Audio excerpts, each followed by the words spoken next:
사도신경 하심으로 주일 예배를 시작하도록 하겠습니다. 전능하사 천지를 만드신 하느님 아버지를 내가 믿사오며 그 외아들 우리 주 예수 그리스도를 믿사오니 이는 성령으로 잉태하사 동정녀 마리아에게 낳으시고 본디오 빌라도에게 고난을 받으사 십자가에 못 박혀 죽으시고 장사한 지 사흘 만에 죽은 자 가운데서 되살아나시며 하늘에 오르사 전능하신 하늘 우편에 앉아 계시다가 저리로서 산 자와 죽은 자를 심판하러 오시리라. 성령을 믿사오며 거룩한 공예와 성도가 서로 교통하는 것과 죄를 사하여 주시는 것과 몸이 다시 사는 것과 영원히 사는 것을 믿사옵나이다. 아멘. 네, 성경 말씀은 시편 9편 2절 말씀입니다.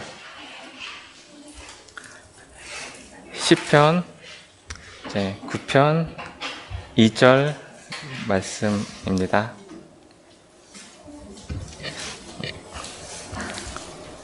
네, 제가 읽도록 하겠습니다. 내가 주를 기뻐하고 즐거워하며 지존하신 주의 이름을 찬송하리니. 네, 이를 준비하면서 말씀을 좀 찾아보긴 했는데요. 그때 좀 이 말씀을 읽으면서 제가 이제 얼마 전에 이렇게 겪었던 그 상황이 좀 기억이 나면서 이 말씀을 선택을 하게 됐습니다. 제가 회사에서 좀 마음이 많이 좀 어렵고 그 상황에 좀 많이 눌리고 이제 그런 것들이 좀 많이 있어서 좀 많이 좀 힘들어하고 있는 게 있었습니다. 특히 올해 들어서 좀 가면 갈수록 뭔가 그런 압박이라든지, 그러니까 이제 회사에서 그 상황들이 점점 제 마음을 어렵게 하고, 이제 그런 상황들이 점점 좀 심해지는 것들이 있어서 좀 많이 어렵고 힘들고 하는 게 있었는데, 그래서 이제 월요일 날 특히 출근할 때 진짜 일주일 중에서 이제 가장 마음이 어렵고, 네, 뭐 직장인분들은 이제 다들 아시겠지만 이제 점점 갈수록 좀 그런 마음이 점점 심해져서 마음이 많이 힘들고 했었는데, 그런데 한 몇 주 전인가 좀 그런 힘든 마음으로 좀 이렇게 좀 기도하는 마음으로 좀 이제 좀 그 상황을 다시 해주시기를 좀 기도하는 마음으로 좀 월요일에 좀 출근 막 하려고 일어나서 좀 그런 마음을 가졌는데, 갑자기 찬송이 생각나게 하시면서 속으로 그 찬송을 부르면서 갔는데, 그런데 마음이 굉장히 평안해지고, 이제 월요일 아침에 출근하고 오전에 지내면서 그렇게 마음이 편안하고 기쁨이 있었던 거는 그때가 좀 회사 직장 생활하면서 처음이었었어요. 그래서 되게 좀 직장 생활하면서 좀 이렇게 놀라운 좀 경험을 좀 하게 됐던 게 좀 있습니다.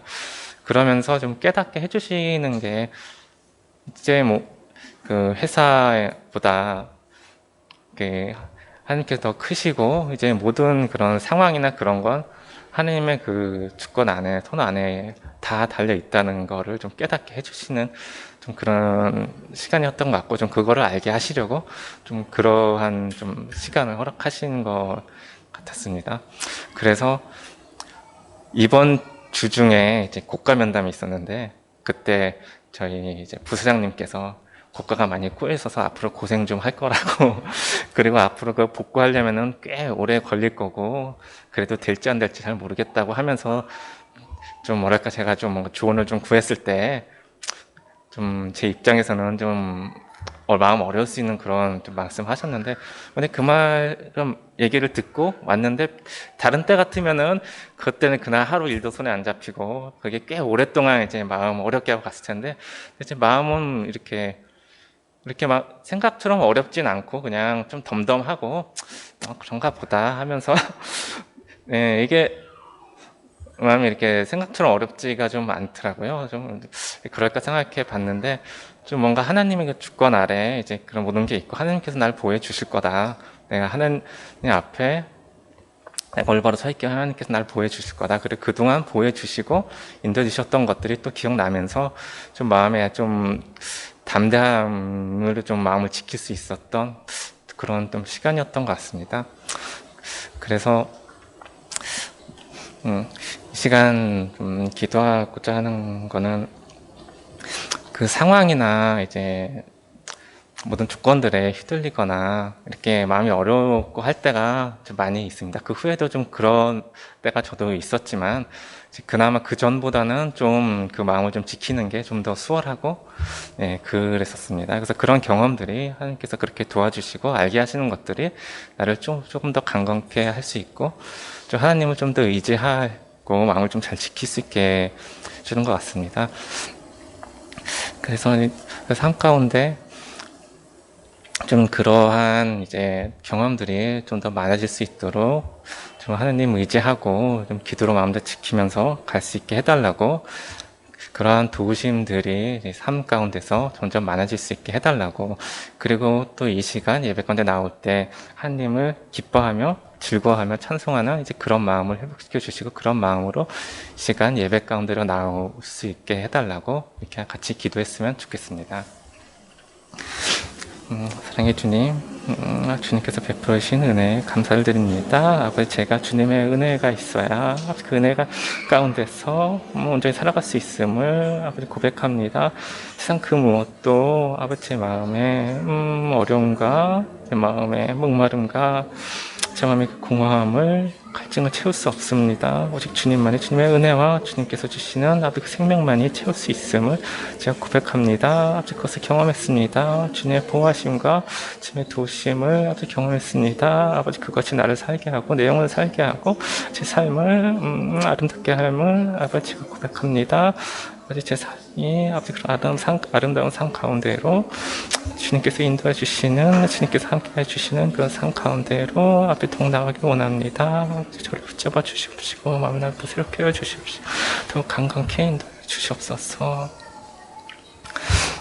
사랑의 주님, 아주 감사합니다. 아직 삶 가운데 오셔서 아버지 저를 붙잡아 주시옵시고 저에게 은혜 주시고 아버지 제가 주님 안에 기쁨 가운데, 즐거움 가운데에 어떤 어려움 가운데도 살아갈 수 있는 아버지 그런 힘을 주심을 감사를 드립니다. 세상의 아버지 모든 일들이 세상보다 주님이 더 크시고 주님 손 안에 모든 것이 주님 주관하심을 아버지가 고백합니다. 아버지 그런 주님을 신뢰하고 주님의 날개 아래 피하며 주님을 찬송하며 기쁨과 즐거움 가운데 아직 모든 상황들을 잘 감당하며 아버지 나가길 원합니다.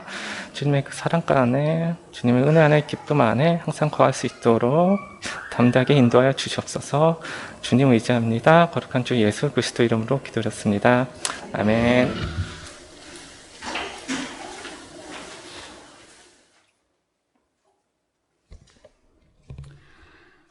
사랑과 은혜가 풍성하신 하나님, 저의 상황이 어떠하던 주님께서 저희를 예배의 가운데로 불러주셔서 감사합니다. 저의 삶의 대장 되시고 먼저 앞서가서 일하시고 저를 항상 좋은 길로 인도해 주시는 주님을 이 시간 찬양하기 원합니다. 주님, 항상 주님께 도움받고 주님께 은혜를 받지만 또 다른 상황이 급변했을 때 저의 마음대로 익숙하게 변하려는 그 마음들을 항상 주님 앞에서 돌이키기 원합니다. 저희 명신교회가 각자 있는 그 삶에서 예배를 드리고 주님께 기도를 드리고 주님께 영광 돌리는 그런 삶을 살아갈 수 있도록 은혜를 베풀어 주옵소서. 이 많은 비로 인하여서 집과 가족을 잃은 사람들을 위로하여 주시고 또 정부의 많은 도움으로 그들이 다시 회복될 수 있도록 은혜를 베풀어 주시옵소서. 이 시간 주님만을 의지하며 예수님의 이름으로 기도드립니다.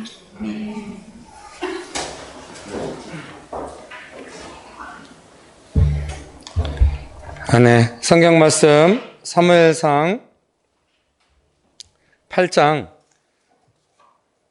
1절에서 5절 말씀, 사무엘상 8장 1절에서 5절 말씀 제가 읽어드리겠습니다. 사무엘상 8장 1절에서 5절입니다. 사무엘상 8장 1절에서 5절입니다. 사무엘이 늙음에 그의 아들들을 이스라엘 사사로 삼으니 장자의 이름은 요엘이요 차자의 이름은 아비아라. 그들이 브엘세바에서 사사가 되니라.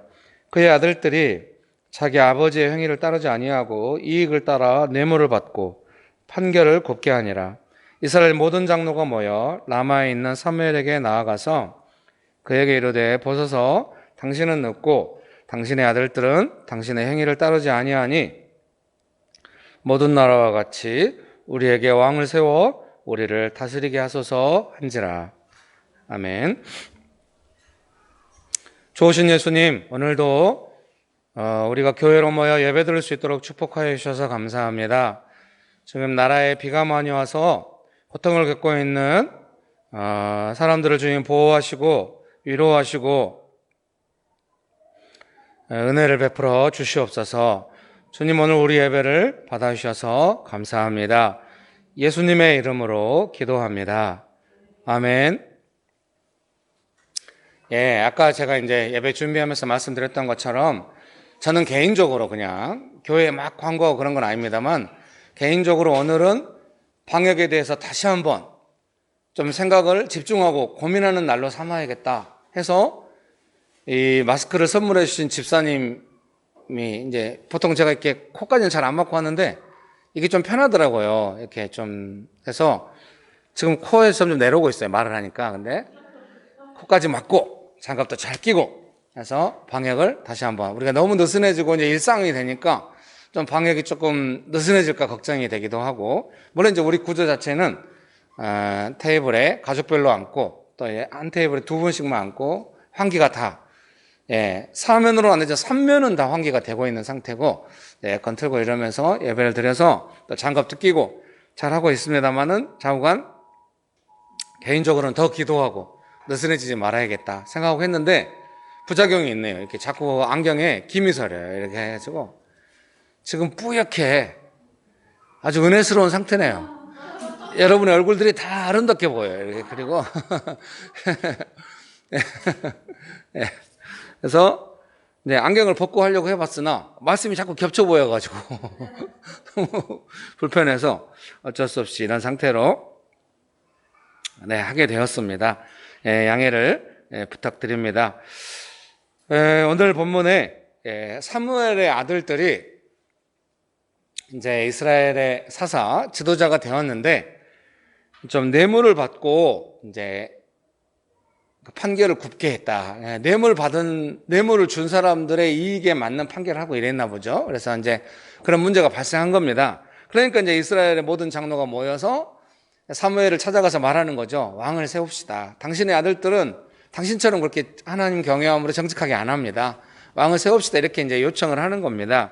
그래서 그동안 사역에 대해서 말씀을 전해왔고, 이제 이번 주부터 권위에 대해서 말씀을 전하기로 했는데요.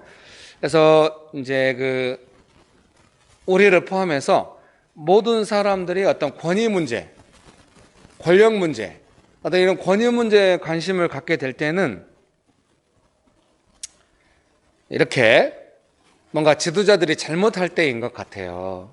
그래서 사람들은 이런 부분에 아주 민감한 거죠. 이런 거에 목숨을 걸기도 하는 거죠. 인류 역사가 많이 그러죠. 그래서 좀 저는 우리 모두가 다 이런 부분에서 자유롭기를 바라지만은 불행하게도 우리나라 역사는 인류 역사 중에서도 아마 몇 손가락 안에 드는 역사일 겁니다.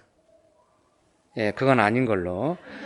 자가 이렇게 막 그 권력 문제로 너무 민감한 거죠. 우리나라는. 그래서 정말로 사실 제일 좋은 거는 늘 우리가 이제 선진국 이야기하고 이럴 때 뭐 대통령이 누군지 잘 모른다. 그리고 별로 정치에 관심이 없다. 그런 거를 모델 삼아서 생각해온 측면이 있죠. 나라가 원칙을 따라서 잘 진행되니까 우리가 권위에 그렇게 신경 안 써도 되는 거예요. 근데 우리나라는 이 권위 문제가 너무 심각하죠. 뭐 몇천 년 역사 동안 내내 그런 거죠. 그래서 사람들이 고통받고 또 이제 고통받은 만큼 아주 민감해지고 또 사실 오랫동안 잘못된 권위에 의해서 상처받고 이런 측면이 있어서 너무 쉽게 우리 모든 국민이 다 또 교회 성도들도 마찬가지고 사소한 일만 있어도 이 권위 문제, 권력 문제에 민감해지고 이걸 어떻게 할 것인지에 대해서 예민해지는 상태가 된다고 생각합니다. 그러면은 지금 성경에 나오는 것처럼 사무엘의 아들들을 해도 잘못했는데 그러면 이스라엘 백성들이 아무 느낌을 사란 말인가? 그런 의미가 아니죠. 정말로 우리가 이 권위 문제에 민감해진다고 하는 것은 지금 오늘 본문도 뒤에 읽어보시면 이제 우리가 알 수 있습니다만은 이 민감해진 결과가 하나님께서 기뻐하시는 결과로 가지 않는 거예요. 이렇게 사람들이 민감해지니까. 그렇죠. 우리도 평안할 때야 뭐 하나님 뜻 따르고 이러지만 민감해지면은 서로 다 예민해져요. 오늘 아침에 집에서 예배를 드리는데 이제 딸은 이제 교회를 찾아서 갈 것 같아요. 이제 아들도 곧 찾아가겠죠.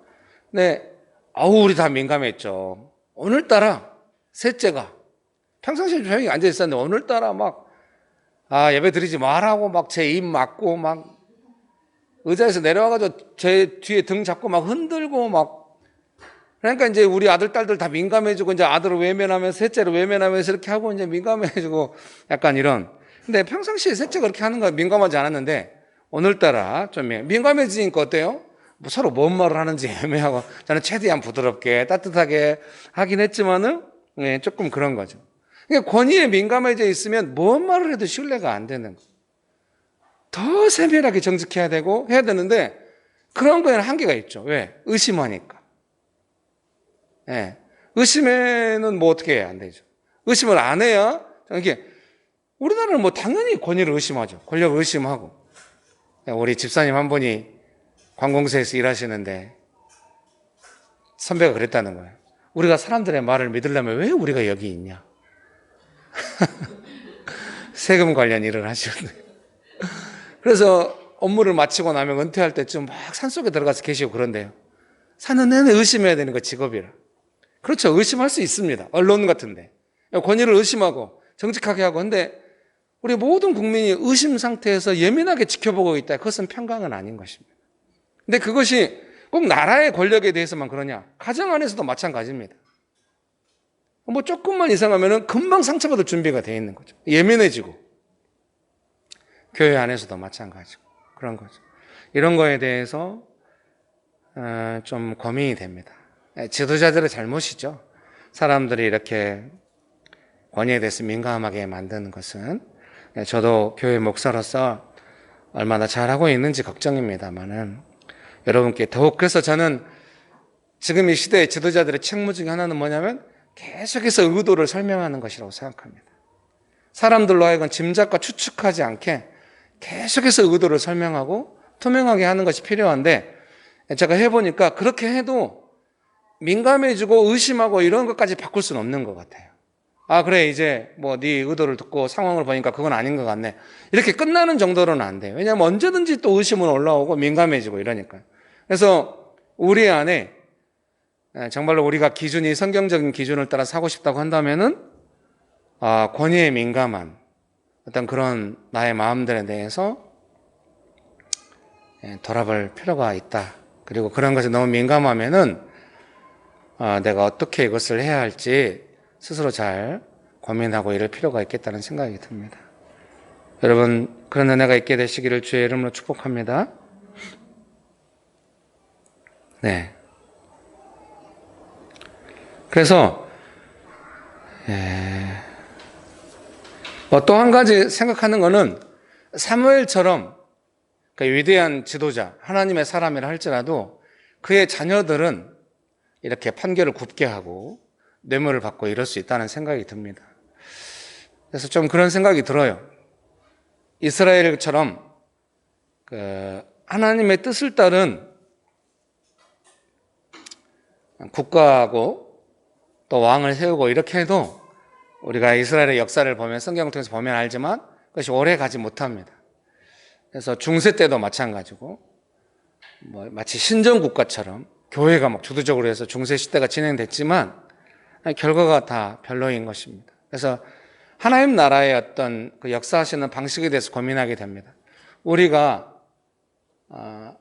뭔가 가정이나 직장이나 교회나 나라를 또 온 세계를 뭔가 눈에 보이는 하나님의 나라로 만들기 위해서 왕을 똑바로 세워야 한다거나 대통령을 똑바로 세워야 한다거나 뭐 직장의 사장을 똑바로 세워야 한다거나 뭐 예수님 믿는 사장이 또 그 사람이 성숙해서 사업이 번창한다고 해서 그 회사 자체가 마치 하나님 나라인 것처럼 이렇게 되는 어떤 우리 안에 있는 소망이나 열망, 그런 시도들이 의미가 있을까? 그런 생각을 하게 되는 것입니다. 하나님께서 하시려면 하실 수 있는데 왜 그렇게 안 하실까요? 그러니까 계속해서 하나님을 경외하는 지도자들을 세우고, 그래서 이 땅에서의 나라들이 계속 하나님 경외하는 나라가 되고 성령 충만하고 이렇게 되면 될 텐데, 그렇게 인류 역사가 그렇게 잘 안 된다는 것입니다. 그런 거에 대한 의미는 어디에 있을까? 그래서 그 시도와 의미는 어디에 있을까? 그런 생각을 또한 하게 됩니다. 그래서 예수님께서 이제 섬기는 사람이 큰 자다, 지도자다 이렇게 말씀하셨는데, 이런 예수님의 말씀을 오늘 우리의 삶에 적용할 때 이게 너무 어려운 겁니다. 이게. 너무 괴리가 커요. 우리의 현실 안에서는 막 너무 심각하게 이렇게 권력이라든가 권위 문제가 심각한데, 섬기는 자가 크다고 하신 예수님의 가르침은 우리 현실 문제에 적용하기에는 너무, 그래서 제가 묵상하고 생각할 때는 그 예수님의 가르침을 따라서 나라를 세우고 왕을 세우고 좀 그런 개념으로 접근하는 것이 맞을까에 대해서 고민하게 되고 생각하게 되는 것입니다. 그래서 예수님의 가르침이라고 하는 것은 늘 제가 말씀드리는 것 같습니다만은, 안 믿는 사장이 있는 회사라 할지라도, 그 직원들이 대부분 안 믿는다 할지라도, 그 회사 자체가 안 믿는 구조로 되어 있다 할지라도, 그 안에 있는 예수님 믿는 사람이 어떻게 권위 문제, 지금 이제 권위 문제에 좁혀서 이야기하니까 그렇습니다만은, 일단 신앙적 가치들, 예수님의 가르침들을 어떻게 현실 속에서 풀어갈 수 있는가, 그런 고민을 하는 것입니다. 그런 고민의 첫 번째가 예수님 믿는 사람마저 권력 문제, 권위 문제에 대해서 민감하고 예민해져 있으면 어떠한 통로로도 그 공동체 안에는 그 예수님의 가르침이 들어올 수 없다는 것입니다. 그러니까 너무 쉽게 사람을 이렇게 만들 수 있는 겁니다. 돈 문제로 사람을 쉽게 믿음에서 떨어지게 할 수 있듯이, 권위 문제, 권력 문제로 너무 쉽게 사람들을 믿음에서 떨어져 나가게 할 수 있는 것입니다. 그러니까 여러분 안에서 누군가 돈 문제로 만약에 믿음이 약해졌다 그러면은 다 이해하시고 수긍할 거예요. 뭐 믿음이 약했다. 근데 권력 문제로 믿음이 약해졌다 이렇게 말하면은 그 권력 자체, 권위자 자체가 문제가 있고, 그럼 우리는 더욱 감시해야 된다, 이렇게 우리가 생각하는 거죠. 우리가 거칠어져요. 막 대통령을 탄핵해서 바꾸고 이런 것은 지극히 당연하고 시원한 일로만 받아들이는 겁니다. 하나님은 어떻게 생각하실지에 대한 우리의 마음이 좀 없어요. 이렇게 말씀드리면 마치 제가 보수주의자 같으나 그렇지 않습니다. 그러면 제가 진보주의자냐? 약간은 맞습니다만 그렇지 않다고 말하고 싶습니다. 그렇지 않은 사람이 되고 싶어요. 제 목표는 뭐겠습니까? 예수님의 가치가 이 땅 안에서 어떻게 실현될 것인가에 대해서 목사마저 그 통로가 안 되면 도대체 누가 하겠습니까? 그러면 눈에 보이는 어떤 사안들에 대해서 예수님의 가치가 어떻게 실현되고 있는가에 대해서 우리 안에 고민이 있는 것이죠. 이걸 어떻게 할 것인가? 어느 정파의 입장에 서는 것이 아니라 예수님의 뜻이 이 땅 가운데 실현되려면, 그런다고 해서 신정국가를 만드는 게 전혀 아닌 것입니다. 예수님의 가르침과 하나님 나라의 방식이 어떻게 은혜스럽게 될 수 있을까? 그래서 안 믿는 사장, 안 믿는 직원, 안 믿는 가치로 구조화되는 회사를 할지라도 믿는 사람이, 예수님을 신실하게 따르는 사람이 그 회사 안에 있다. 그럼 그 사람이 권위 문제에 대해서 어떻게 이해할 것인가? 대표적으로 이제 유명한 이야기 중에 하나가 북부 유럽의 그 바이킹들이, 해적들이잖아요. 제가 우리나라 역사도 잘 모르고 우리나라 주변의 역사도 잘 모르는데 바이킹들의 역사를 어찌 알겠습니까? 그냥 주워 들은 겁니다. 그냥 바이킹들이 해적들이 배 타고 나가서 하잖아요. 그래가지고 이제 유럽에 내려와서, 그때 당시 예수님 믿는 나라들이겠죠, 침략해가지고 이렇게 사람들을 잡아간대요. 그럼 이제 그 사람들 중에 예수님 믿는 사람들이 있는 거죠. 그 사람들이 노예나 종이 되었는데 그 주인들을 겸손히 섬겨가지고 나라 전체가 복음화된 그런 내용들을 제가 읽어본 적이 있습니다. 그러면 꼭 그런 방식으로 해야 된다는 것이냐? 그런 것이 아니라 하나님 나라의 가치라고 하는 것은 그 가치에 순종하고 실현하겠다는 의식을 가진 사람이 기도하면서 예수님을 따라간다고 한다면은 예수님의 능력은 실행될 수 있다. 비록 부분적이라 할지라도 온 인류가 다 그렇게 되지는 않지만, 온 세상의 직장이 다 그렇게 되지는 않겠지만, 신실하게 그 예수님을 따르는 사람, 그래서 조금 이것이 되게 개별적인 것 같고 좀 한계가 있는 것 같고 막 대를 이어서 되지 않는 것 같고 이런 면이 있는 것 같긴 해요. 그러나 어쨌든 예수님의 가르침, 예수님의 역사, 예수님이 말씀하신 권위라고 하는 것은 그 예수님의 뜻을 따르는 사람이, 예수님의 뜻을 실현하겠다고 하는 사람이 그 공동체 안에 살아있는가 하는 것이 중요하다는 생각이 듭니다. 그래서 사랑하는 성도님 여러분, 오늘 설교를 들으시고 혹시 가능하시다면 그러지 않을 수도 있겠습니다만은 권위에 대한 자신의 생각을 잘 돌아보고 현실 문제를 대하는 나의 권위의 태도와 예수님의, 우리가 이제 이중적으로 분리되어 있는 겁니다. 나라의 권력이나 정치나 회사나 이런 것은 당연히 그렇게 돌아가야 하고, 예수님의 가르침은 뭐 교회 안에서도 잘 안 통하는 겁니다. 그냥 예수님께서 좋은 말씀 하신 걸로 이렇게 가면 안 되는 겁니다. 예수님의 뜻이 어떻게 실현되고 나는 그러면 가정 안에서, 직장 안에서, 교회 안에서, 이 나라 안에서 어떻게 그것을 실현해 갈 것인가, 순종해서 예수님의 뜻이 이루어지도록 순종해 갈 것인가, 그런 부분에 대한 진지한 고민이 있었으면 좋겠습니다. 그런 은혜가 있게 되시기를 주의 이름으로 축복합니다. 제가 이제 큰 실수를 한번 한 적이 있어요. 좀 큰 교회거든요. 역사가 오래된 교회입니다. 선교사님들이 개척하신 교회예요. 그래서 좀 크고 역사가 오래됐고, 이제 그 교회에 이제 제가 1년에 한 번, 두 번 정도는 계속 강의를 갔거든요. 제자 훈련학교 강의 갔는데, 어느 해가 이제 그 담임 목사님이 이제 이렇게 청빙해야 되는 시즌인가 봐요. 그래서 이제 교회가 이게 몇 층으로 되어 있는데, 올라가는 계단 옆에 이제 공간에 담임 목사님 청빙을 위한 기도 제목을 쭉 적어놨어요. 한 대여섯 개 적어놨더라고요. 근데 이제 크게 두 가지예요. 크게 두 가지인데 뭐냐, 하나는 교회를 더 부흥시킬 사람, 또 하나는 전도를 잘해가 구체적으로 적었더라고요. 전도를 잘해서 교회를 부흥시킬 사람. 또 하나는 성도들의 필요를, 영적인 필요를 잘 채워서 성도들을 잘 보호해주고 성장시키고 할 수 있는 사람. 이렇게 크게 두 가지로. 근데 제가 이제 강의하면서 엄청 막 뭐라고 한 거예요. 그걸로고. 도대체 저 담임 목사 청빙 조건에 하나님의 뜻이란 게 어디 있냐. 이게 다 성도들이 원하는 거 아니냐. 사람들이 원하는 거다. 이거를 이렇게 훈련된 교회가 세상에 저렇게 버젓이 크게 저렇게 붙여놓고 기도 제목이지만 청빙의 조건으로 해놓고 저렇게 하면 되냐. 적어도 담임 목사라고 하면 하나님의 뜻을 따라서 하나님의 뜻을 부어하는 사람을 위해서 기도하고 그렇게 해야 되지 않겠냐. 이렇게 했더니 다들 도대체 뭐가 문제냐. 너 딴 마음이 있는 거냐 이러더라고요. 너 왜 뭐 욕심내는 거냐 이렇게. 또 하나는 너는 이제 큰일 났어. 이렇게 큰 교회 와서 네가 이렇게 함부로 말했으니 나는 큰일 났어. 다들 어떤 분이 앉아 계시다가 대놓고만 목사님 실수하신 것 같아요. 이렇게. 그래서 미안하다고 하고 제가 이제 가만히 있어야 되는데 더 막 뭐라고 한 겁니다. 그게 왜 실수냐고 도대체. 당신이 제자가 되겠냐고 막 이러면서 막 난리 했더니 뭐 강의 하나 이틀 동안 내내 분위기 안 좋았죠.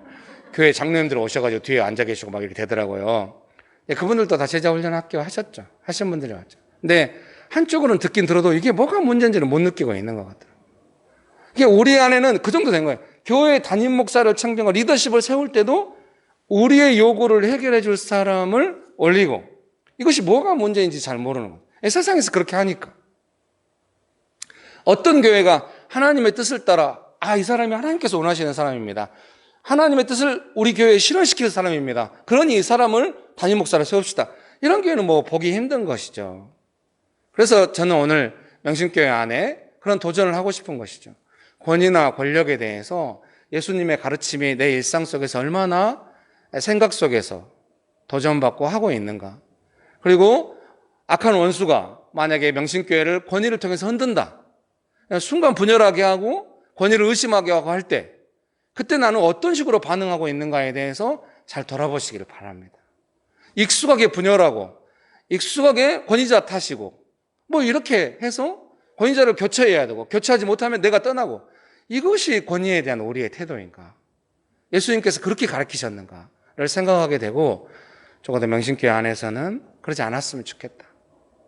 권위에 대한 자기 마음의 태도를 돌아보고 그것이 이중적이라고 한다면 어떻게 예수님의 가르침을 따라서 할 것인가 생각해 보십시오. 자기 안에 예수님의 가르침을 따른 권위가 하나도 체화되어 있지 않는데, 내재화되어 있지 않는데 어디 가서 그런 권위를 사용하겠어요? 그러면 가장 큰 문제가 뭐겠습니까? 자기 삶의 영역안에서 예수님의 진정한 섬김, 예수님의 가르침이 실현되지 않는다는 문제가 있는 거죠.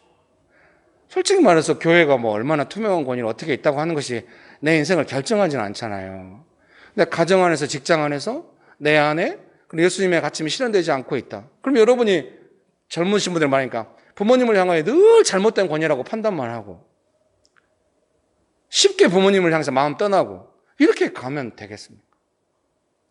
권위에 대한 태도가 어떠한지 잘 돌아보고 해야 하는 것입니다. 그런 은혜가 있게 되시기를 주의 이름으로 축복합니다. 그러니 제가 목사로서 어떻게 생각하겠습니까? 아무리 문제가 있고 하는 대통령이라 할지라도 제가 함부로 말하고 싶지가 않은 겁니다. 왜? 그 대통령에 관한 문제가 아니라 권위에 관계된 문제인 것입니다. 저마저 막 비판하고 이렇게 하면은 그게 예수님의 뜻인가? 거의 대부분 그건 예수님의 뜻 안에 있지 않은 것입니다. 막 너무 나뉘어가지고. 그랬더니 제가 이제 CBS 올포원에 가서 강의를 하는데 목사님들이 좀 답답해 하시는 것 같아요. 이 진행자 측에서 답답해 하는 것 같아요. 도대체 네 의견이 뭐냐고. 그래서 그 선결교회, 큰 선결교회 담임 목사님이신 지영은 목사님이 놓고 하다가 말하더라고요. 김기율 목사님은 참 좋은 것 같다고. 결론을 안 내려준다고. 목사들은 보통 답변을 하려고 내 목사님은 답변을 안 한다고. 와, 훌륭하다고. 좀 헷갈렸어요. 칭찬인가? 이게 좀 헷갈리긴 했지만 차관 어떻게 결론 내릴 수가 있습니까? 솔직히 그럼 현실 문제 속에서 예수님의 가르침이 실현된다고 하는 것이 어떤 의미인지 우리가 본 적도 없고 쉽지가 않아요. 제 개인의 삶도 쉽지가 않습니다. 권위를 함부로 판단하지 않는 것도 쉽지가 않아요. 그런데 어떻게 현실 문제에 대해서 이것이 예수님의 가르침이고 또 현실 문제니까 이 문제가 이렇게 되어야 예수님의 가르침이 실현된 거다. 이거를 어떻게 쉽게 말할 수가 있습니까? 그러니 잠잠히 살펴보면서 제 자신이 권위에 대해서 어떻게 생각하는지 점검하고 돌아보고 예수님이 원하시는 권위에 대해서 받아들이려고 하고 그렇게 또 현실 문제를 바라보려고 하고 그러다 보니까 현실 문제는 이미 많이 지나가 있고 결론은 잘 안 나고 이렇게 됐던 것을 양해를 부탁드립니다. 그래서 제가 할 수 있는 건 한 가지인 것입니다. 몇 가지가 있는지 모르겠지만 우선적으로는 뭘 하고 싶겠습니까? 제발 익숙한 대로 판단해서 권위 문제에 대해서 스스로 판단해서 가지 말고 자기 안에 있는 권위에 대한 생각을 사로잡아서 성경 말씀에 비추고 예수님의 가르침에 비추어서 문제가 있다면 도전 받으십시오. 쉽지 않을 겁니다. 거의 이것은 인간의 본성에 관계된 문제이기 때문에 쉽지 않을 것 같아요. 그래도 도전 받아야 합니다. 고민해야 합니다. 결국은 본성이라고 하는 것은 자연스러운 것이지만 그대로 살면 안 되잖아요. 성경의 가르침을 따라서 예수님의 뜻을 따라서 늘 도전받고 점검하고 그러면서 본성적인 반응이 나오기 전에 한 번 더 생각할 수 있고 좀 더 성숙해져서 예수님이 원하시는 반응을 할 수 있고 이렇게 되기를 바랍니다. 학교에 갔는데 막 친구들끼리 이야기해요. 선생님이 누구를 더 이뻐하고 누구를 더 좋아하고 학부모가 찾아왔대 막 이런 이야기를 막 해요. 그러면 그거를 친구들하고 막 해가지고 와 선생님 나빠 이렇게 가는 거는 적어도 안 된다는 것입니다. 죄송합니다. 지금 크는 우리 교회 중고등학생들은 우리보다 100배는 거룩합니다. 이미 우리가 그렇게 오랫동안 살아와 버렸어요. 여러분 다 돌아보세요. 초등고등학교 시절을 돌아보십시오. 얼마나 선생님을 뒤에서 깠는지. 근데 아무도 우리한테 그걸 또 가르쳐 주지는 않았어요. 그것이 문제라고. 가르쳐 줬는데 안 들었겠죠? 그럼 오늘 권위 문제로 가르치고 싶습니다. 선생님이 무조건 옳다 꼭 그런 건 아니지만 우리는 예수님을 믿고 예수님을 따르는 사람들이라는 거죠. 권위 문제에서 어떻게 볼 것인가? 그런 부분에 대한 고민이 있습니다. 그런 은혜가 있게 되시기를 주의 이름으로 축복합니다. 이스라엘 백성들이 왜 왕을 삼아야 된다고 말하냐? 5절 말씀입니다. 그에게 이르되 보소서 당신은 늙고 당신의 아들들은 당신의 행위를 따르지 아니하니 모든 나라와 같이 우리에게 왕을 세워 우리를 다스리게 하소서 한지라. 정확하죠. 이게 틀린 말이 아닙니다. 왜 왕을 세워야 되는지 이유입니다. 이게 틀린 말이 아니에요. 사무엘의 아들들이 뇌물 받고 판결을 굽게 하니까 이거 안 됩니다. 그 상태로는 안 되겠죠. 정확한 지적이라고 생각합니다. 그 뒤에 8장 19절 20절 말씀 제가 읽어드리겠습니다. 사무엘상 8장 19절 20절 말씀입니다. 백성이 사무엘의 말 듣기를 거절하여 이르되 아니로소이다. 우리도 우리 왕이 있어야 하리니 우리도 다른 나라들 같이 우리의 왕이 우리를 다스리며 우리 앞에 나아가서 우리의 싸움을 싸워야 할 것이니다 하는지라. 이제 이게 좀 더 본질적인 의미겠죠. 왜 우리에게 왕이 필요한지. 물론 그 민감해지고 왕이 필요한 그 출발은 사무엘의 아들들의 실정입니다. 그러나 그 본질적인 의도는 뭐냐면 우리를 위해 싸워줄, 한마디로 말하면 우리의 필요를 해결해줄 대표자가 있어야 한다는 것입니다. 이거는 인간의 본성에는 맞닿아 있는 것이죠. 뭔가 지도자가 세워져서 앞서 싸우면서 우리를 보호도 해주고 필요를 해결해줄 그런 왕이 필요하다, 이렇게 말하는 것입니다. 적어도 우리 안에는 이게 뭐가 문제냐, 잘못된 것이 아니다라고 하는 인식이 있어요. 근데 하나님께서는 기뻐하지 않으셨대요. 보시겠습니까? 6절 7절 말씀 제가 읽어드리겠습니다. 사무엘상 8장 6절 7절입니다. 우리에게 왕을 주어 우리를 다스리게 하라 했을 때 사무엘이 그것을 기뻐하지 아니하여 여호와께 기도하며 여호와께서 사무엘에게 이르시되 백성이 내게 한 말을 다 들으라. 이는 그들이 너를 버림이 아니요 나를 버려 자기들의 왕이 되지 못하게 함이니라.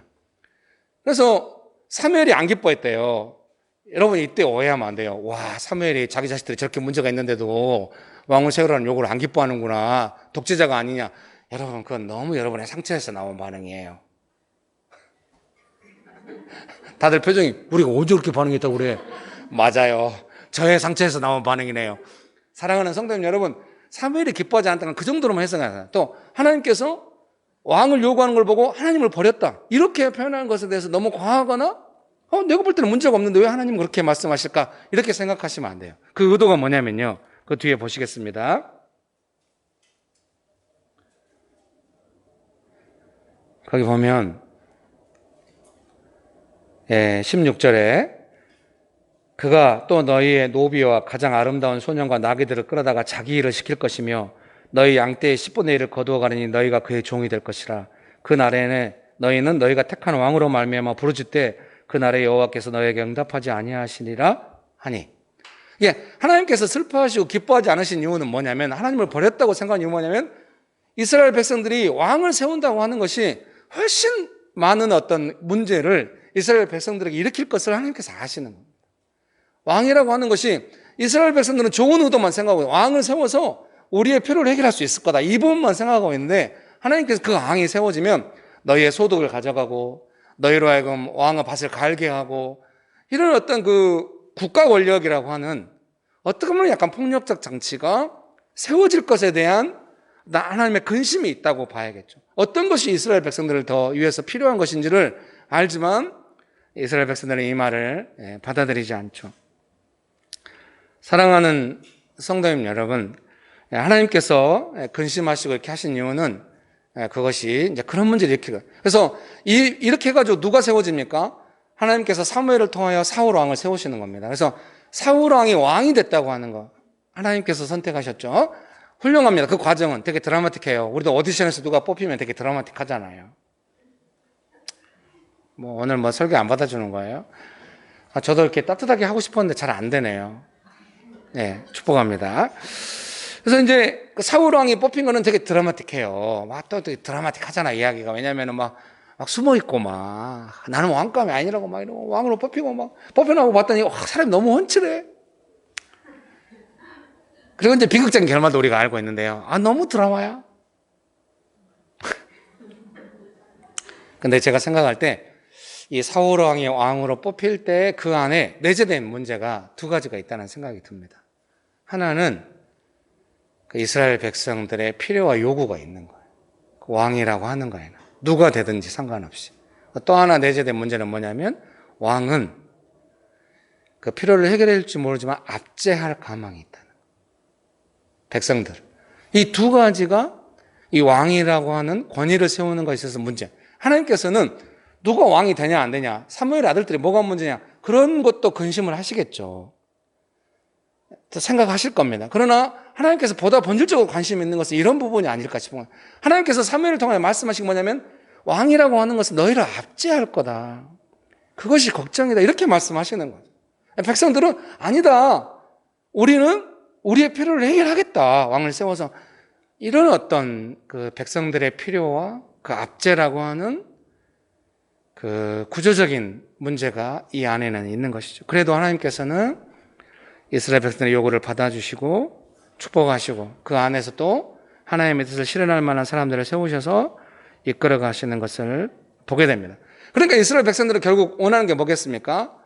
필요는 많이 해결해주고 압제는 안 할 만한 왕을 뽑아야 한다는 것입니다. 이것이 인류 역사 안에 있는 영원한 우리의 필요인 것입니다. 그래서 어떤 지도자들이 그렇게 말할 수 있습니다. 나는 당신들의 필요를 해결하겠습니다.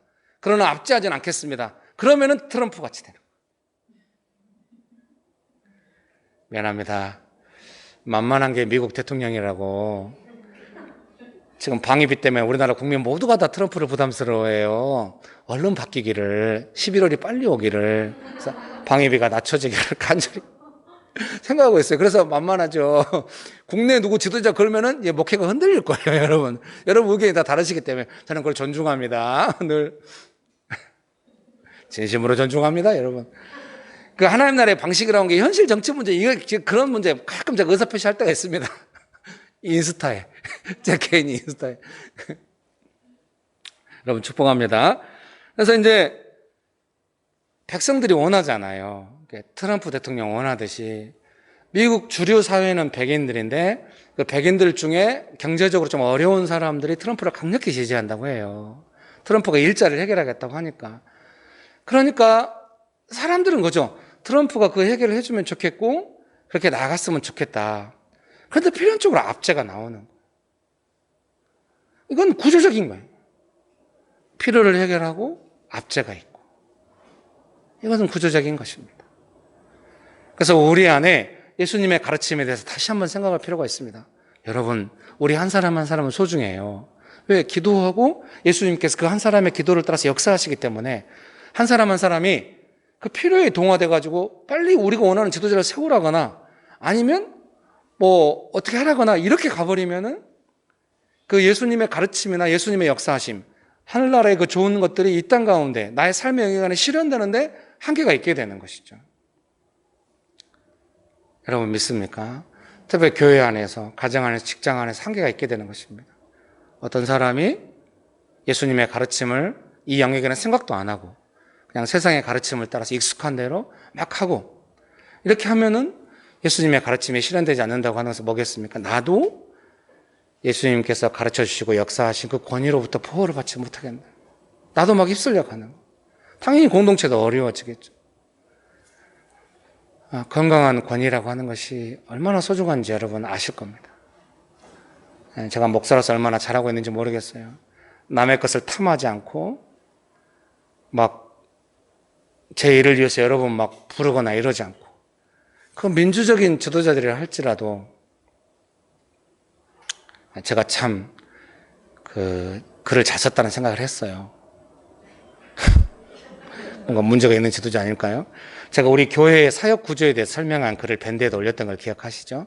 그래서 이제 기업들을 예로 들어 설명하면서 가장 최근에 뜨는 센 땡땡땡 기업에 대해서 올렸고 거기다가 이 기업의 구조는 혁신적이고 이 시대를 가장 잘 반영하고 있지만 어차피 지도력 구성에 있어서는 창업자의 영향이 너무 강하기 때문에 한계가 있을 거다 이렇게 썼는데 최근에 기사가 나오기를 그분이 막 비서들한테 뭐 이렇게 뭐 사오라고 시키고 막 했다 이런 막 항의하고 그 센땡땡에서 나온 사람이 막 갑질했다고 막 쓰고 뭐 그걸 다 좋게 보는 건 아닙니다만 여러분 축복합니다.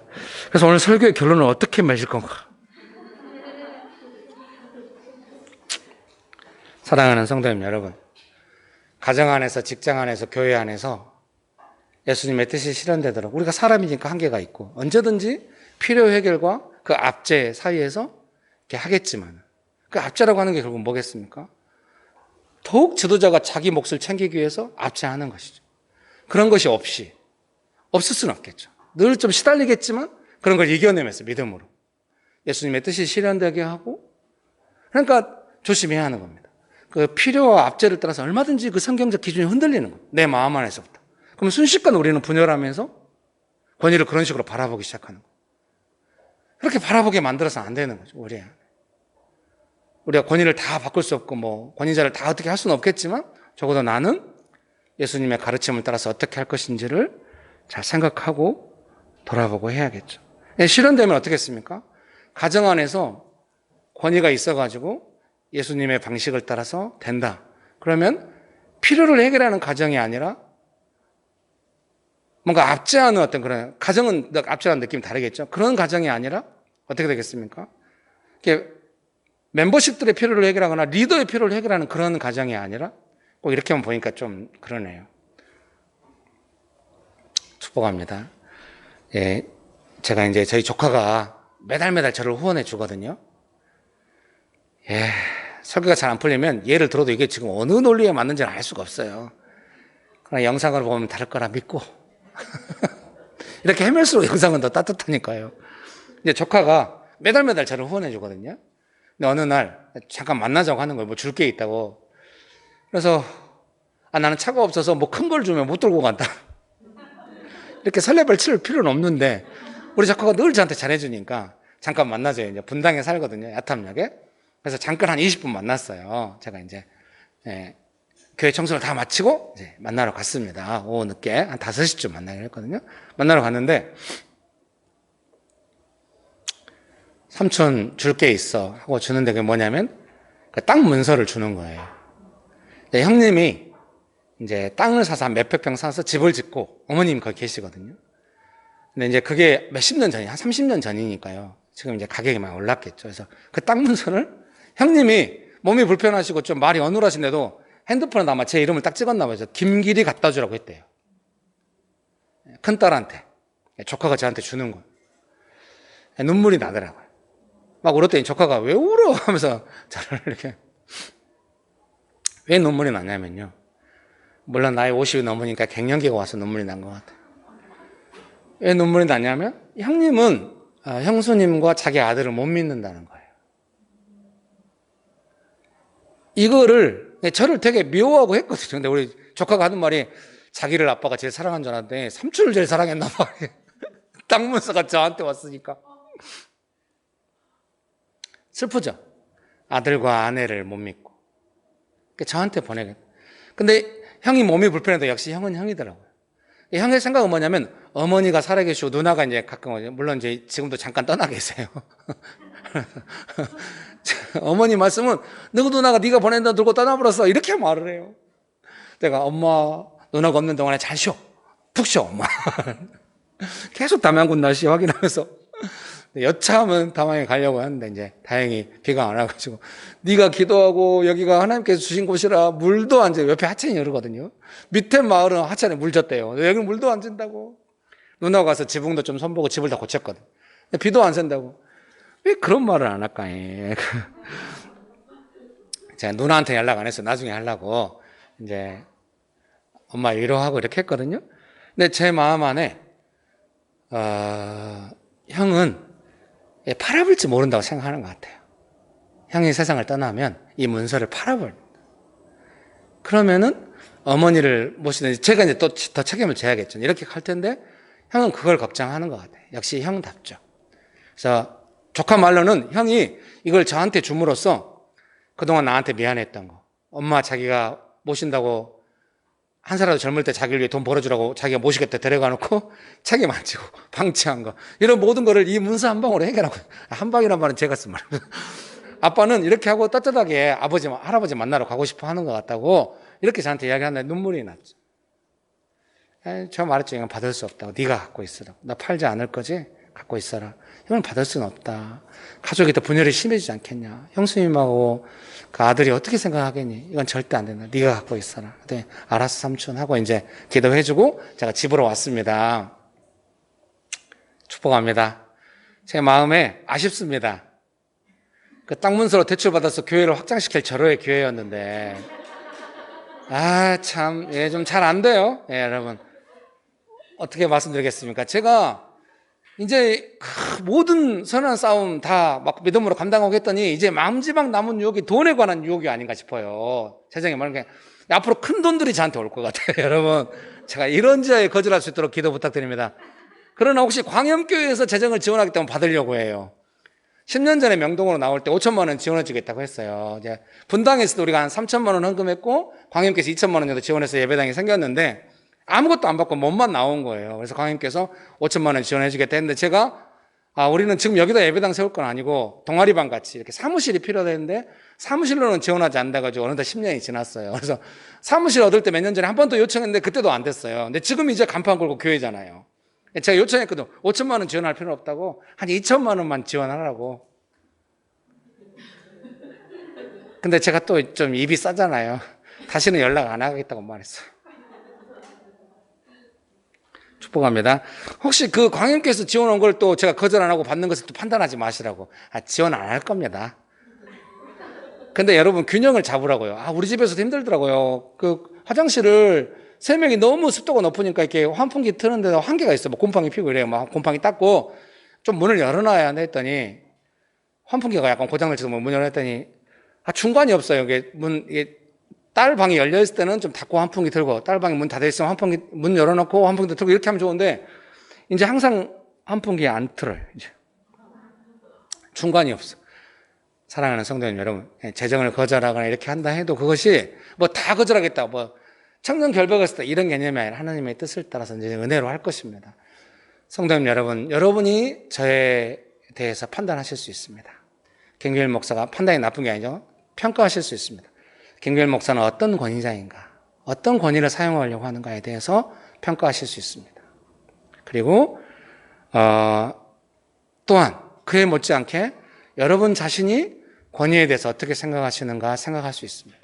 저도 목사로서 명신교회의 권위를 사용하는 한 남의 이익을 탐하고 내 이익을 이루기 위해서 압제하지 않고, 그런다고 해서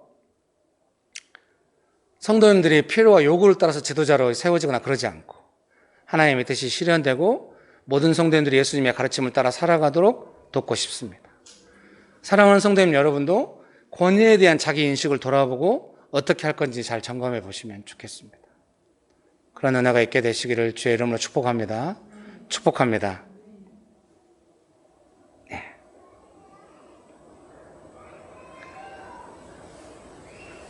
그래서 명신교회 안에서 계속 그런 거가 싸워왔던 것 같아요. 명신교회 안에 기준은 확고해요. 누군가 섬길 때 권위를 갖게 되는 것이다. 그런 부분은 확고합니다. 그래서 적극적인 것이죠. 뭐 리더한테 인정받아서 권위자 되고 이런 거 아닙니다.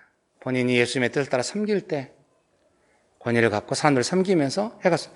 교회 안에서라도 그걸 해보고 싶은 거죠. 그런 의미에서 지난 토요일 날 집사님하고 잠깐 이야기하는데 되게 좀 마음에 좋았습니다. 집사님이 와서 그런 이야기를 하는 거예요. 자기가 이제 자기 스타일상 어떤 문제가 발생하면은 그 문제가 해결될 때까지 기다렸다가 움직이는 게 자기 스타일이래요. 근데 앞으로는 그렇게 하지 않겠다. 뭔가 좀 섬겨보고 하고 싶다고. 제가 속으로 드디어 10년 만에 바뀐 거예요? 근데 구체적으로 배우고 있나 봐요. 버스 타고 오는데, 교회에 오는데, 그날 와서 청소도 같이 하고 이랬죠. 너무 좋았어요. 또 청쾌하게 와주더라고요. 버스 타고 오는데, 그 버스 의자에 핸드폰이 누가 놓고 가가지고 아이폰이었다고 하는 것 같아요. 막 벨이 울리더래요. 진동하더래요. 자기도 보고 옆에 있는 사람도 그걸 보고 있었대요. 자기 순간 생각했더니 이걸 어떻게 도와야 될까? 기사님한테 갖다 드리든지 아니면 뭐 자기가 받아서 연락하지 이럴 수 있죠. 근데 지켜보고 있었는데 옆에 앉은 사람이 그걸 들고 기사님한테 갖다 줬대요. 그걸 적용을 어떻게 하냐면 자기 스타일상 이 문제가 해결될 때까지 기다리는 게 자기 스타일인데 앞으로는 그러지 않고 좀 더 적극적으로 섬겨보면 어떨까? 이런 생각을 했다는 거예요. 너무 훌륭하죠. 그래서 명신교회 안에 오래 오셨어도 섬기고 자기 자신을 오픈해서, 섬김의 출발은 자기 자신에 대한 오픈입니다. 자기 필요를 하기 위해서 오픈이 아니라 자기 연약함을 오픈하고 남들이 모르는 어려운 사실을 오픈하라 이런 게 아닙니다. 자기의 한계를 알아서 도와달라고 겸손히 말하면서 섬기려고 하고, 나는 아무 문제 없고 결백하고 네가 부족하니까 내가 너를 섬기겠다 이런 건 지도력이 아니거든요. 자기가 예수님 앞에서 어떤 연약함이 있는지 어떻게 하고 있는지 정직하게 오픈하고 해가면서 다른 사람을 섬겨가고 이럴 때 지도자가 되는 겁니다. 적어도 그동안 명신교회에서 같이 지도력을 구성했던 사람들은 삶에 많은 문제가 있었다, 저를 포함해서 삶에 많은 문제가 있었다 할지라도 적어도 그 정도 내용은 통과한 사람들이었습니다. 교회 앞에 나와서 자기 자신 오픈하는 걸 두려워하지 않아요. 자기 삶에 무슨 문제가 있었고 어떻게 자기가 잘못 반응했고 교회 안에 문제가 일어났을 때 정직하게 이야기를 해서 문제의 원인이 뭔지 자기가 어떻게 반응이 이런 걸 두려워하지 않는 거예요. 갑자기 남대없이 나와서 막 죄를 고백하라 그런 이야기가 아닙니다. 그렇게 오해하면 안 됩니다. 자기가 어떻게 그걸 다루고 가고 있는지. 예수님 앞에 정직하니까 교회 공동체. 그리고 그것이 섬김의 출발이죠. 교회가 얼마나 푸근해집니까? 적어도 저에게도 그런 모습이 있다는 걸 여러분은 아실 겁니다. 제가 그렇게 같이 하자고 가르치고 했죠. 그 다음에 어떻게 합니까? 제가 몇 년 동안 교회 청소하고 하듯이, 살이 안 받고 섬기듯이, 자비량으로 섬기는데 이렇게 즐겁게 오랫동안 섬기기 쉽지 않다고 생각합니다. 하나님의 뜻에 대한 순종이죠. 언제나 즐겁게 하려고 하는 것이죠. 돈 받고 하지 않지만, 뭐 이익을 탐하지 않지만. 마찬가지입니다. 여러분들께서도 교회에 오셨을 때 섬기는 거, 그것이 중요한 기준인 것입니다. 그래서 작게라도 섬기면, 막 교회 와서 막 주구장창 살면서 섬기고 이러면 제가 부담스럽고 하지 말라고 할 것 같아요. 제가 이렇게 하지 말라고 한 적이 여러 번 있습니다. 뭐 지나치게 섬길 때, 교회 일이 마치 중독처럼 부부간의 문제가 어려운데 부부간의 이야기를 안 하고 교회를 통하여 부부간의 관계를 잊어버리려고 하는, 부부가 다 열심히 교회를 섬기면서 그렇게 할 때 그렇게 하지 말고, 교회를 하지 말고 두 사람의 문제를 좀 돌보면서 이야기하라고.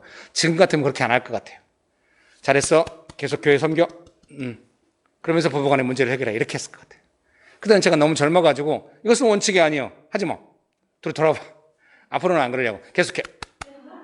그러면서 섬겨. 이야기해봐. 이렇게. 굳이 그 섬기고자 는 마음을 꺾으면서까지 돌아보게 하는 거는 효과가 100점이면 좋겠지만 또 안 되면 또 안 되거든요. 그래서 좀 나이가 먹어지니까 좀 부드러워진 것 같습니다. 섬기는 건 섬기고 부부간에 돌아본 게 중요했게 아마 부드럽게 이야기하지 않을까 싶습니다. 사랑하는 성도님 여러분, 또 섬기면서 이걸 섬겼기 때문에 내가 어떤 권위를 가진 정당성이, 그 섬기면서 난 그렇지 않죠. 예수님의 뜻을 따라 섬기면은 예수님의 은혜가 그 사람에게 있는 것입니다. 제가 여러분에게 겸손하게 섬기고 이렇게 하려고 하는 거는 예수님께서 저를 버리시지 않는 조건이 되는 거죠. 그리고 예수님께서 저를 인정해 주신다고 한다면 사람들의 필요와 조정에 제가 휘둘리지 않고 예수님의 뜻이 실현되도록 계속 섬겨갈 수 있는 것이죠. 사랑하는 성도님 여러분도 교회와 가정과 직장에서 그렇게 되시기를 바랍니다. 그런 방향으로 나아가게 되시기를 주의 이름으로 축복합니다. 그런 은혜가 있게 되시기를 주의 이름으로 축복합니다. 근데 한 가지 문제가 있어요. 제가 뭐냐면은 섬기기는 섬기는데 그걸 섬겼다고 다 말을 해요. 여러분 다 웃으시네요. 그게 문제예요. 이제 정말 대단한 사람들이 있거든요. 진짜 대단하게 섬기는데 말을 안 해. 그러니까 사람들이 다 알아. 존중해. 그렇게 해야 되는데 저는 그런 사람 아니거든요. 입이 싸요. 그래서 말을 하거든요. 그래서 제가 이제 사람이 바뀌지 않는 것 같아요. 말 안 하려고 애써봤지만 잘 안 되더라고요. 대단한 일하고도 말 안 하는 사람이죠. 저는 이만한 일을 하고도 이렇게 말하고 싶어요. 이제 제 스스로 선택한 방법은 뭐냐면, 말할 수밖에 없는 부분이 있으니, 제 연약하면이, 그러면은 제가 잘 못한 부분도 말을 하고, 잘한 부분도 말하고, 이렇게 겸손하게 해서 균형을 맞춘다기보다는 좀 진실에 접근하는 것으로 했습니다.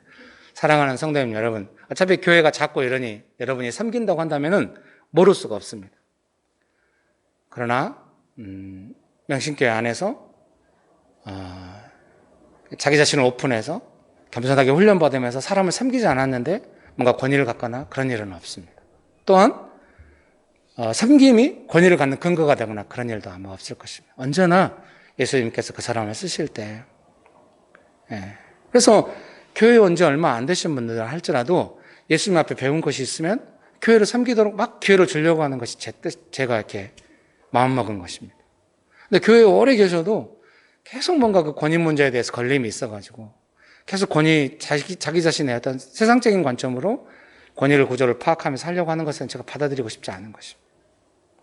맹신교회 오셨으면 자기 자신의 내면의 약함을 훈련하면서 작게라도 교회를 섬기는, 그러니까 제가 제일 좋게 생각하는 건 뭐냐면요, 자기 내면을 잘 돌아보고 진실하게 오픈하면 좀 되거든요. 교회는 맹신교회 잘 돼요 하면서 작게 섬기는 겁니다. 사소한 거 하나 섬기는 겁니다. 왜냐하면 그 섬김을 통하여 자기 근거를 삼으려고 하는 것이 하나도 없을 거기 때문에. 그렇게 되면 어떻게 되겠습니까? 예수님께서 그 사람을 인정하셔가지고 함께 하신다는 그 은혜, 결국은 은혜가 흘러오게 하려고 하는 것이죠. 은혜가 흘러. 그 은혜라고 하는 것은 되게 포괄적인 의미가 있습니다. 공부를 잘하게 된다든가, 사람들과 관계가 좋게 된다든가, 업무 능력이 향상된다든가, 뭐 그런 은혜를 받아가지고 마음이 좋아지면 다 좀 열심히 하고 즐겁게 하잖아요. 결과도 되게 좋고 그런 삶으로 가게 하려는 것이죠. 그런 은혜가 있게 되시기를 주의 이름으로 축복합니다. 기도하시겠습니다. 이 시간에 같이 기도하실 때 내 안에 권위에 대한 어떤 생각들을 점검하시면서 성경적인 가르침을 따라서 권위 문제에 대해서 새롭게 되기 원합니다. 평안할 때는 잘 모르지만 조금만 민감해지면 내 육신의 뜻을 따른 권위에 대한 관점이 올라오고 그것으로 공동체와 사람을 판단했던 이런 것들에 대해서 만져가기 원합니다. 예수님의 거룩하고 좋은 권위를 배우고 성경적 가치를 알아가기 원합니다. 저의 생각과 마음을 만져주시옵소서. 잠깐 기도하시겠습니다. 좋으신 예수님, 은혜를 베풀어 주셔서 감사합니다. 도우시는 하나님을 찬양합니다. 은혜 베풀어 주셔서 감사합니다.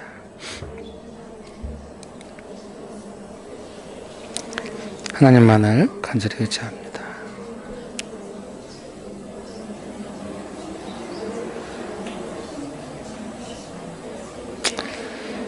은혜 베푸신 하나님을 찬양합니다.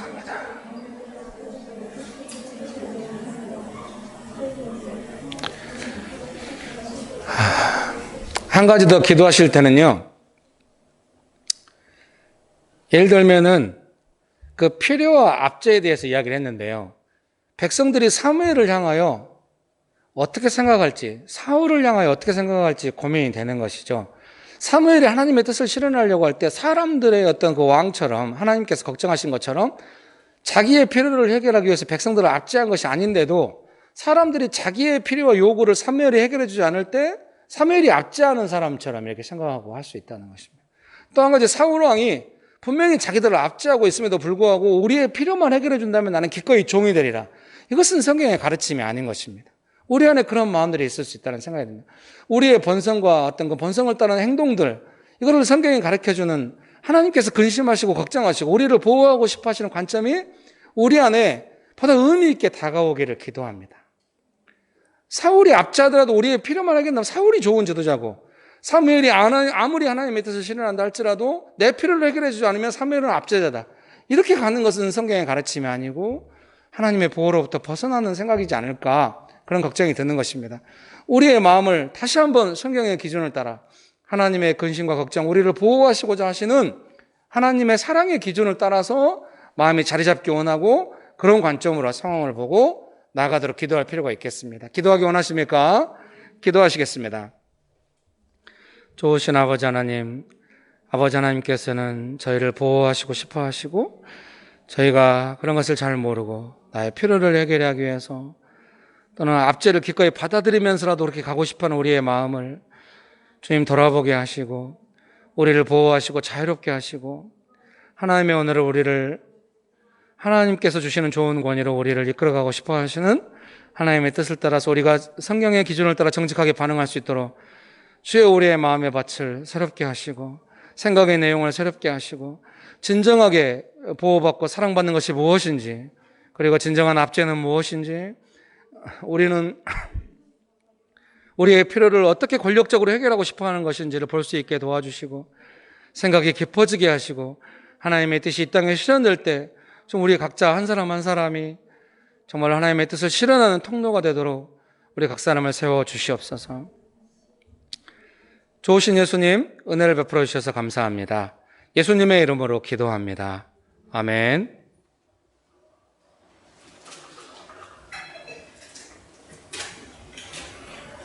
하나님 아버지 감사합니다. 한 주간 저희들 이렇게 살아오고 이렇게 오늘도 이 시간 모여서 예배드릴 수 있도록 인도하신 것에 감사드립니다.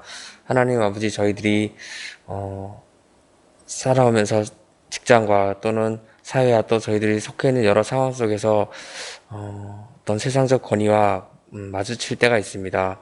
하나님, 그럴 때마다 저희 자신을 먼저 돌아보고 또 예수님이 주신 그런 말씀에 따라서 저희들이 행해 나갈 수 있도록 인도하여 주시고 예수님의 향기를 전할 수 있는 그런 사람들이 될 수 있도록 인도하여 주시옵소서. 늘 하나님과 예수님의 영광을 따라 살 수 있도록 아버지 인도하여 주시옵소서. 오늘 저희들이 이 자리에 모여서 하나님께 헌금을 드렸습니다. 이 헌금이 쓰여지는 곳마다 선한 곳에 쓰이고 하나님께 영광을 돌 수 있도록 인도하여 주시옵소서. 예수님의 이름으로 기도드렸습니다.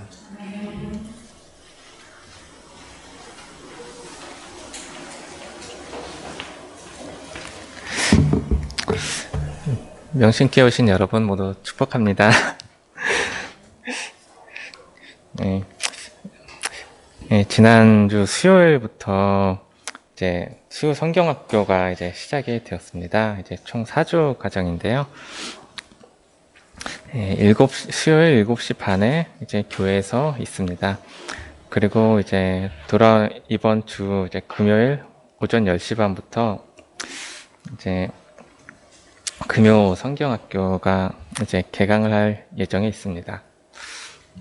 네, 그럼 목사님 나오셔서 축도해 주시겠습니다.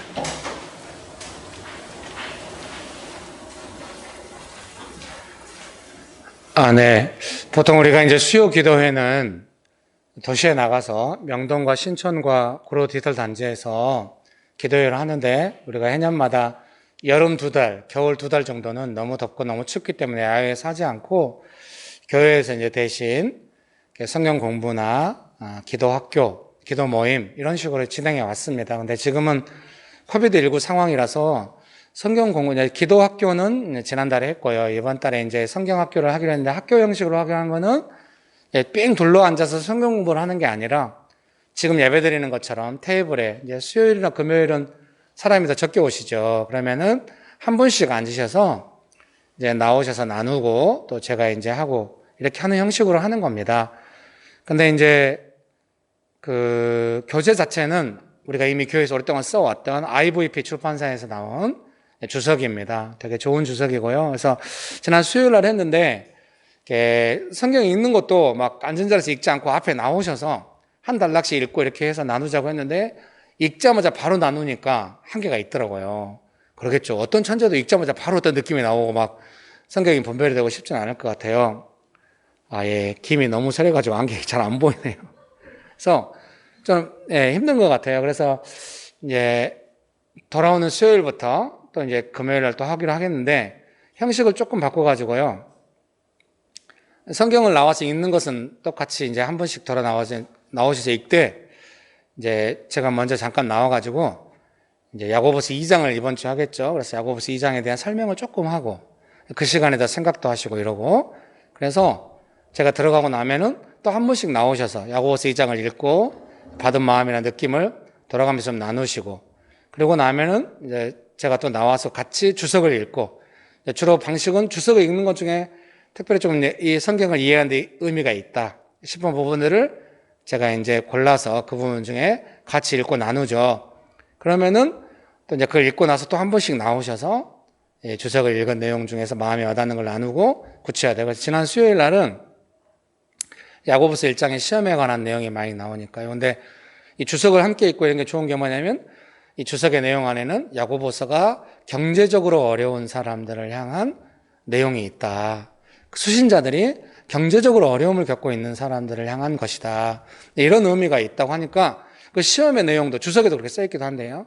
그 시험의 내용이라고 하는 것이 경제적인 시험에 대해서 어떻게 할 것인가에 대한 내용이 있는 것이죠. 그래서 특별히 약간 불평등하게 피해를 입고 있는, 경제적으로 그런 사람들 향해 이제 시험이 올 때 어떻게 할 것인가를 좀 이야기했고요. 그런 부분에 있어서 좀 더 깊이 와닿고, 각자의 또 자기 삶의 어떤 시험의 영역들이 경제적이 아니어도 있겠죠. 그들은 또 어떻게 시험을 대응할 것인가에 대해서 성경 말씀과 주석을 통하여 생각하는 그런 좋은 시간이었습니다. 제가 야고보서도 여러 번 읽었겠죠. 그리고 주석도 읽고 이렇게 하는데 2장의 내용은 하나도 기억이 안 납니다. 좋은 것 같아요. 그래서 전혀 선생님께서 다시 2장을 읽고 주석을 읽어가지고 그때그때 성령 하나님께서 역사하시는 그 내용으로 다르거든요, 현장은. 그래서 또 수요일이나 금요일은 그런 시간을 보낼 것 같습니다. 내 삶의 구체적인 해결을 위해서는 기도가 상당히 중요한데요. 나의 생각의 깊은 부분을 만져서 하기에는 말씀이 제일 중요해요. 그래서 말씀이 내 생각의 깊은 부분을 만지면 훨씬 자유로워지고 강건해지고 이런 부분이 분명히 있습니다. 말씀은 성령의 검. 성령의 검. 이렇게 딱 나의 생각 어떤 부분을 딱 잘라내고 강건하게 해주고 생각을 흐릿하게 만드는 방해를 딱 처리하고, 그런데 말씀보다 더 소중한 건 없거든요. 그래서 되게 명신교회가 말씀과 기도의 균형이 있는 교회가 되게 하기 위해서 이런 시간을 갖는 거죠. 그래서 금요일 날 오전은 물론 금요일 철야 기도회가 있는데 저희가 도시에 나가서 기도회를 하고 이러기 때문에 금요일 오전 성경학교, 나중에 코비드 상황이 종료되면 이제 성경 공부로 바뀔 수 있겠는데요. 금요일 오전은 계속 그런 시간을 꾸준히 IBP 주석을 다 읽을 때까지, 신약을 웬만하면 다 읽을 때까지 하고 싶습니다. 금요일 오전 성경학교. 다들 표정이 힘드세요. 오전에 못 오는 사람은 어떻게 하라는 거냐. 근데 뭐 저녁에도 안 오잖아요. 오늘은 약간 찌르는 날입니다. 미안합니다. 그래서 이제 그런 불만이 어느 정도 수위가 찬다. 지금 안 오니까 약간 미안한 듯 하지만 그래도 왜 저녁에 기회가 없어. 이런 식으로 살피시는 것 같은데 불만이 어느 정도 찬다. 그러면 저녁 시간을 또 만들겠습니다. 주일날 오후 늦게 한다든지 지난번에 했던 것처럼 그런 식으로 하면 되죠. 언제든지 우리는 이렇게 해결해 갈 수 있는 줄 믿습니다. 기도하고 예배를 마치겠습니다. 이제는 우리 주 예수 그리스도의 은혜와 아버지 하나님의 크신 사랑과 성령님의 교통하심이 예수님의 뜻을 따라 살아가기를 결정하는 가정과 직장과 교회와 세상 안에서 예수님의 말씀이 실현되도록 헌신되게 살아가기를 결정하는 명신교회 사랑하는 성도님들의 삶 위에, 명신교회 위에, 조국교회 위에, 온열방 위에 지금부터 영원토록 함께 하시기를 간절히 축원합니다. 아멘.